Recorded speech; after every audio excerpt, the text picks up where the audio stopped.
Mabuhay! Welcome to the art of human beings being human. This is Module 2, Art as a Humanistic Discipline. In this module, learners are expected to explain what makes us human. This unit is Module 2A. We have so many things to do, so let's begin. Let's start with this question. What makes us human? What faculties do we have that separates man from animals? To answer that question, what makes us human? We have a brain and we have a heart. What? There are a lot of animals that have brains and hearts too. Well, here is a brain fact for you. Did you know that the human trait that sets us apart the most from the animal kingdom is our extraordinary brain? Humans don't have the largest brains in the world. Those belong to sperm whales. We don't even have the largest brains relative to our body size. Many birds have brains that make up more than 8% of their body weight compared to only 2.5% for humans. Yet, the human brain, weighing only about 3 pounds, when fully grown, gives us the ability to reason and think on our own feet beyond the capabilities of the rest of the animal kingdom. And, provided the works of Mozart, Einstein, and many other geniuses. The human heart, on the other hand, has the capacity to feel what others feel. We call this empathy. Empathy is a common human phenomenon, surely associated with our advanced intelligence, which allows us to understand the harms and benefits that impact other humans as their associated feelings.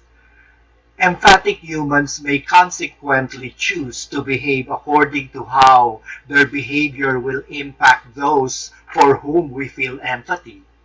That is, human empathy occurs because of our advanced intelligence. Humans may then choose to behave altruistically or not. That is, morally or not, in terms of anticipated consequences of their actions to others. So now we know that we are humans because we have a brain or a mind that has the ability to reason and think, and a heart that has the ability to feel what others feel. To be human is to have a logical mind and a feeling heart. So, how do we know that we have a mind and a heart? Well, that's a very tricky question.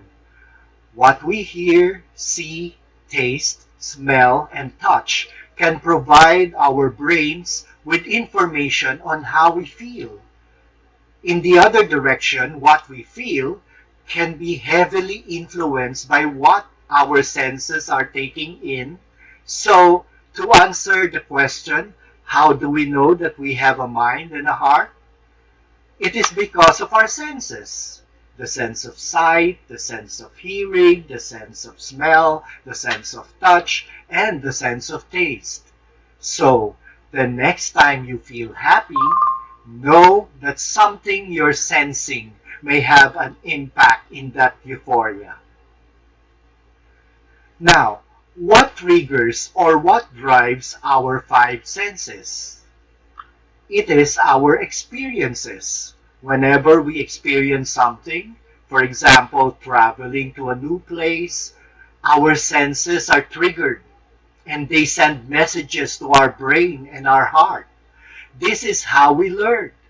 This learning is called direct learning. It is the learning of something by experiencing it. This is how our forefathers learned before formal education came to be. Remember Jose Rizal's story about the moth and the lamp? You can watch the YouTube story included in our learning package below. This is a great example of how we learn something directly. Now, my fellow human beings, the teaching learning process involves two things in order to communicate and express the message clearly and quickly. We learn things better using art and using language. And we can express our thoughts better if we use art and language. So, art and language has been there since time immemorial in educating us and in processing things we have learned. For example, if we are going to teach the danger of playing with fire, we can communicate our message through art, like telling a story or painting or composing a dance. We can also use language to spread this message through written announcements and through spoken words. The same thing happens when we analyze and process things we have learned. We either express our learning through art or language. We will be giving more examples to help you understand the use of art and language in education as we move forward with our discussion. Meanwhile, fellow human beings, let's talk about what we actually study in school.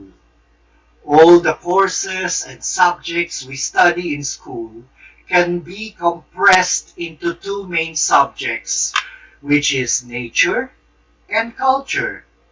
And we are educated in these subjects through art and language. What do we study about nature? We talk about land, water, and air. And if you translate that into courses, that becomes chemistry, physics, and geology. We also talk about plants and animals. If you translate that into subject, that would be zoology, botany, and biology.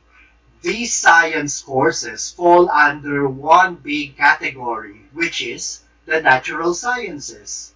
Now, what do we study about culture? We talk about common language, and if we translate these two courses, this becomes sociology, psychology, political science, and anthropology. We also talk about art and language when we talk about culture.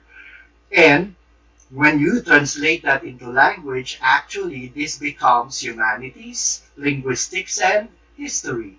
These courses fall under one big category, which is the social sciences. So, what we actually study in school are natural sciences and social sciences. And these are being taught to us using art and language. So that ends Module 2A. You can work on Module 2B after working on the activities and assignments under this module. Thank you very much. Have a nice day.